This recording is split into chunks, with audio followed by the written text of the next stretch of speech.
안녕하세요. 셀메신입니다. 2024년 국가직구급 필기 합격선이 나왔습니다. 자, 필기 합격선이란 게 뭐냐? 대부분이 오해를 하시는데요. 이 점수를 넘으면 합격이다 이렇게 생각하시는데 맞습니다. 맞긴 맞는데 그게 아니라 역으로 이 점수까지가 합격이다라는 뜻이에요. 이 점수까지가 합격이라는 건 뭐냐면 자, 이거 보세요. 행정이 344명을 선발하죠. 그런데 필기 합격 인원은 468명이에요.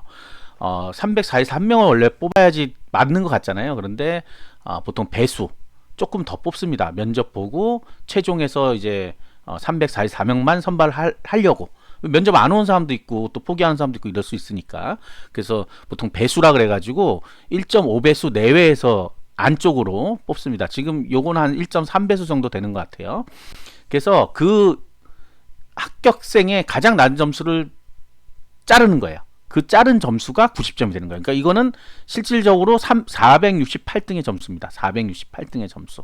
이걸 이해를 못하니까 뭔 말인지 몰라요. 그래서 맨날 물어보는 게 그럼 90점 넘으면 합격인가요? 맞지, 합격이지. 그런데 그러면 90점만 넘으면 되네요. 이렇게 자꾸 생각한단 말이에요. 내년에는 이게 92가 될지 93이 될지 몰라요. 그러니까 이 절대 점수가 아니라는 겁니다. 이게 고정된 점수가 아니에요. 등수로 자른 점수다. 역으로 만들어내는 거란 말이죠. 의미가 없어요.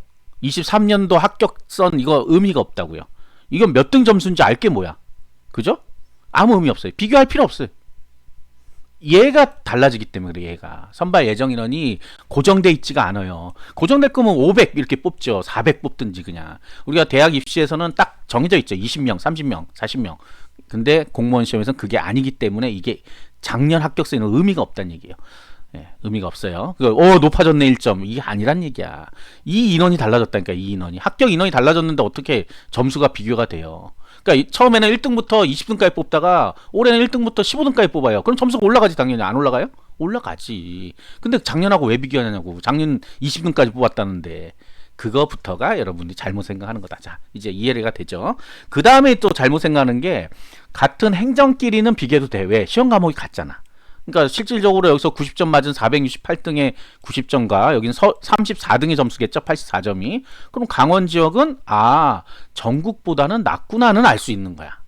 예, 낮다는 거는 이제 눈에 보이니까. 근데 어떤 분들은 어떻게 하냐면 자, 우정사업본부까지는 같아요. 시험 과목이 다. 행정, 경찰청까지 같습니다. 경찰청까지. 근데 고용노동하고 비교한단 말이야. 고용노동 92점인가 더 높은 거네? 2점이나 높네? 32등까지인데 심지어. 예. 이거 왜 이렇게 높아요? 32등까지 뽑았으니까. 원래 이거 500명씩 뽑던 그런 직렬이거든요. 근데 올해 갑자기 20명밖에 안 뽑아서 지금 쇼크 먹은 데예요. 그래서 많이 포기했습니다. 사실은 고용노동으로 가는 거. 뭐 그런 거예요. 그럼 세무는 70점인데 세무 70점이니까 너무 쉬워 그러죠. 근데 이게 1264명이나 뽑았기 때문에 이렇게 내려온 것도 있고 그다음 세무에 있는 두 과목이 다르잖아요. 아니 과목이 다른데 시험 등수를 비교하는 게 말이 돼? 점수를 비교하는 게 말이 되냐고. 말 그대로 이런 거지 뭐가 있을까? 뭐 운전면허 시험에서 80점 맞은 거랑 내신 80점 맞은 걸 비교하는 거 똑같은 거예요. 너 야 운전면허 80점 잘 봤네? 이게 무슨 얘기야? 아무 소용없는 얘기잖아. 아무 소용없는 얘기란 얘기예요. 그냥 요거는 그냥 요 정도 되는구나. 그리고 시험 문제를 보고 난이도가 조금 높았나 보다. 내가 좀 어렵다. 쉬웠나 보다. 좀 높다. 그러니까 점수가 높게 나온다는 거는 두 가지 변수가 있죠. 뭐가 있어요? 인원수가 많거나 시험 점수가 낮게 나오면 이 합격 점수가 낮게 나오면 이 인원수가 많거나 또는 문제가 어려웠다. 어려우니까 점수가 떨어지죠. 어려우니까 떨어져요. 많이 뽑는데 점수가 떨어졌다. 그거는 어렵다. 그런데 이제 예외도 있습니다. 예외. 이 교정. 교정 요건 또 변수가 또 달라요. 요거는 원래 그냥 조금 좀 낮아요. 그냥 낮아요. 많이도 뽑지만 좀 낮아요. 물론 이제 많이 뽑잖아요. 1030명. 그러니까 애초부터 약간의 서열 같은 게 있습니다. 공무원 시험에 어떤 게 조금 더 선호하고 어떤 게 좀 빠지고 이런 건데 근데 이제 모르는 거는 어떤 해에는 어떤 특정 과목이 굉장히 어려워가지고 확 떨어지는 경우도 분명히 있습니다. 그러니까 이걸로는 알 수가 없어요. 그래서 다들 교정 쉬워하고 들어갔다가 떨어져요. 안 떨어지는 건 아니잖아. 왜냐하면 699명 선발하는데 지금 5,837명이 왔고 응시자가 4,000명이에요. 결국은 3,000명은 떨어진다는 소리잖아. 지금 3,000명 더 떨어지죠. 699명만 합격하니까 3,000 뭐 몇백 명이 떨어지는 거잖아. 그러니까 그만큼 떨어지는 거예요. 아, 본인이라고 붙는 게 아니란 말이야. 그래서 합격선 생각할 때는 그냥 생각만 하는 거예요. 생각만 하고 그냥 아, 요 정도구나 그냥 머릿속에만 넣어놓는 거지. 이걸 서로 비교하고 어쩌고 저쩌고 몇 년치를 또 뭐 평균을 내고 난리를 칩니다. 그렇게 하려면 엄청나게 어려운 식을 만들어 가지고 인원수를 똑같이 만들어 주든가, 예? 난이도를 똑같이 만져야 돼. 그래서 옛날에는 표준 점수 막 이런 거를 사회과학 수학 있을 때는 만들어 가지고 그거를 서로 비교를 했단 말이에요. 평균을 내고 평균에서 어느 정도까지는 몇 점 해가지고 이렇게 만들던 게 이제 선택 과목이 있었을 텐데 지금은 그럴 이유가 없죠. 할 필요가 없어. 난이도 알게 뭐야. 어차피 우린 등수로 자를 건데. 그래서 이 합격선이라는 게 다른 직렬하고 뭐 이렇게 비교하는 건 아무 의미가 없습니다. 아무 의미가 없어요. 그런데도 여전히 열심히 비교하고 있어요. 하던가 말던가. 네. 어차피 본인만 손해. 네. 쓸데없는데 신경 쓰고 있으니까 손해죠. 다만 이제 같은 과목으로 본 경우에는 그럴 수 있어 하는데 또 이 인원이 다르잖아요. 인원이. 그러나 이제 선호하고 비선호는 분명히 있습니다. 있어요. 그 다음에 또 하나는 우리가 공무원 시험에 무조건 이 지역에 A라는 지역에는 1등부터 10등이 살 거야. 90점 이상은 10명이 있을 거야라고는 또 안 되잖아요. 그렇지 않아요? 아니 뭐 강원도에는 뭐 90점 이상 10명 있어요? 그런 건 아니잖아. 그렇기 때문에 이게 지역별로 편차가 있을 수밖에 없어요. 어떤 데는 공부 잘하는 사람이 많이 몰려갔을 수도 있지. 물론 여기는 이제 또 이거 보세요. 여기 90일이니까 와 여기는 공부 잘하는 사람이 많이 있나 보다. 그건 또 아니죠. 왜? 7명밖에 못 뽑았잖아. 그러니까 이게 굉장히 어려운 거예요.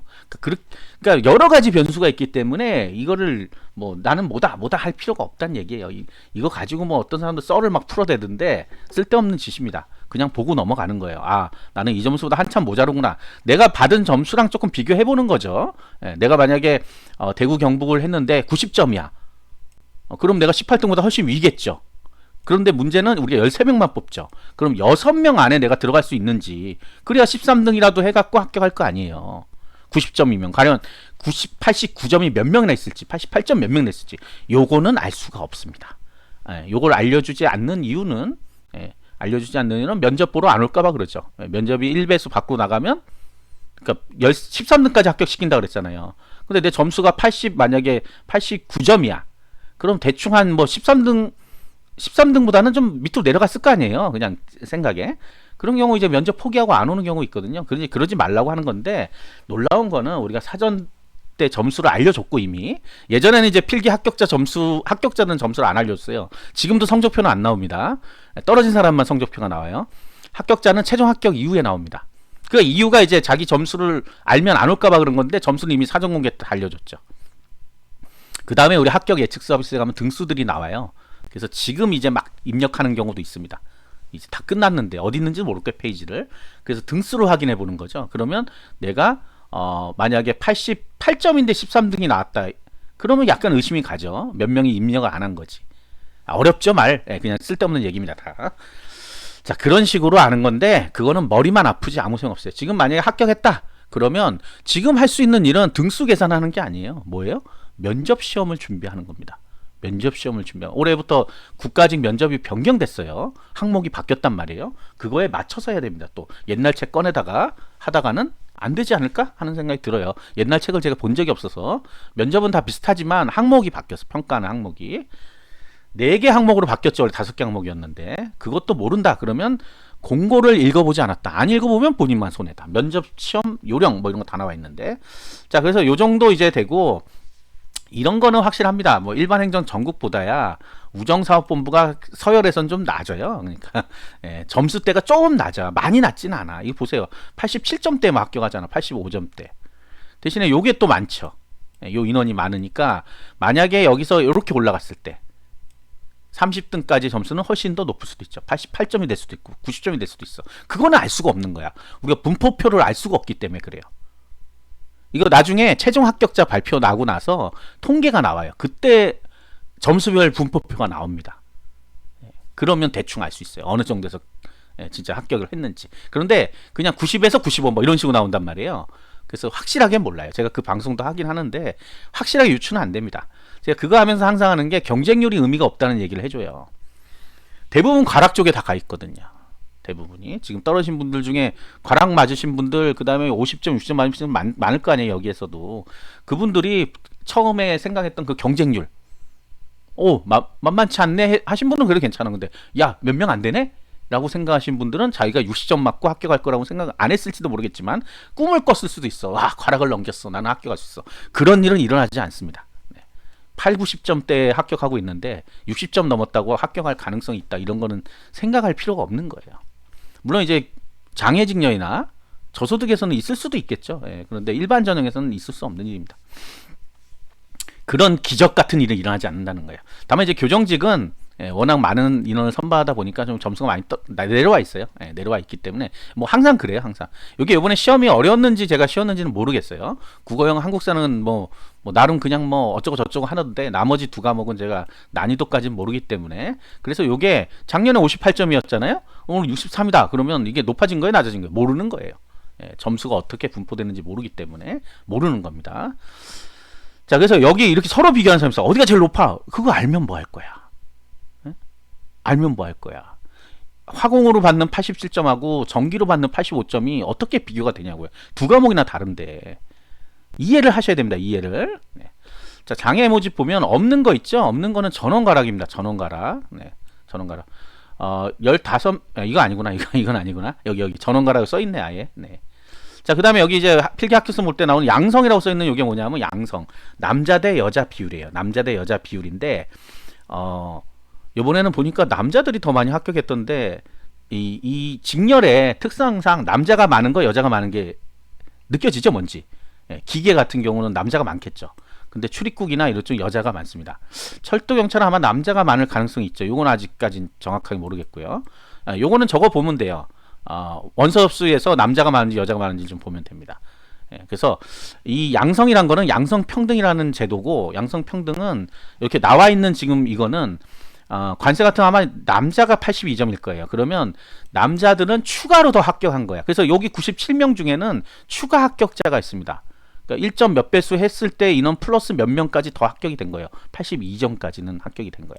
그러니까 내가 만약에 82점이다, 남자인데, 그러면 면접을 해야 돼요? 보러 가야 돼요? 말아야 돼? 보러 가야 됩니다. 왜? 남자 몇 명 있는지 모르니까. 그래서 이거 복잡하죠. 본인이 생각하기에는 그냥 내가 다시 1배수까지 올라가려면 어차피 남자가 있는 거 아니야? 라고 생각할 수 있는데 없을 수도 있단 말이야. 너무 극단적이면 없을 수 있어요. 아니, 없을 수 있다는 뜻이 아니라 1배수까지도 30%를 맞춰야 돼요. 그러니까 최종 합격자도 30%를 맞춰야 돼. 그런데 가령 30명을 그냥 하자고, 쉽게 계산하면 30명인데 27명까지만 남자가 된 거야. 그럼 3명이 모자르잖아. 예? 3명이 모자르잖아. 그 3명이 요 82점에서 나올 수도 있다는 얘기야. 희망인 거지, 희망. 근데 있을 수 있잖아요. 우리가 분포로 어떻게 될지 모른다고 했으니까. 그래서 양성평등 나오면 면접 보러 가야 된다. 자, 양성평등에 관한 유튜브 제 컨텐츠 경우의 수를 여러 가지로 해가지고 만든 게 있어요. 그 양성평등 치면 나오실 겁니다. 그걸 꼭 보세요. 그게 양성평등이라는 거예요. 자, 나머지는 그냥 쭉 보시면 되고, 우리 저 장애 쪽에는 이제 전원 가락이 많죠. 5분인데 5분 전원 가락 다 하셨고, 뭐 그래서 이게 만만한 시험이 아닙니다. 누가 3개월 만에 장애 전형 보는데 3개월 만에 과락 면할 수 있냐 그러는데, 이거 보세요. 네, 안 됩니다. 굉장히 어려운 시험이에요. 똑같은 시험 문제를 보기 때문에 그렇습니다. 자, 아시겠죠? 구독과 알림 설정, 좋아요, 알림 설정 감사합니다.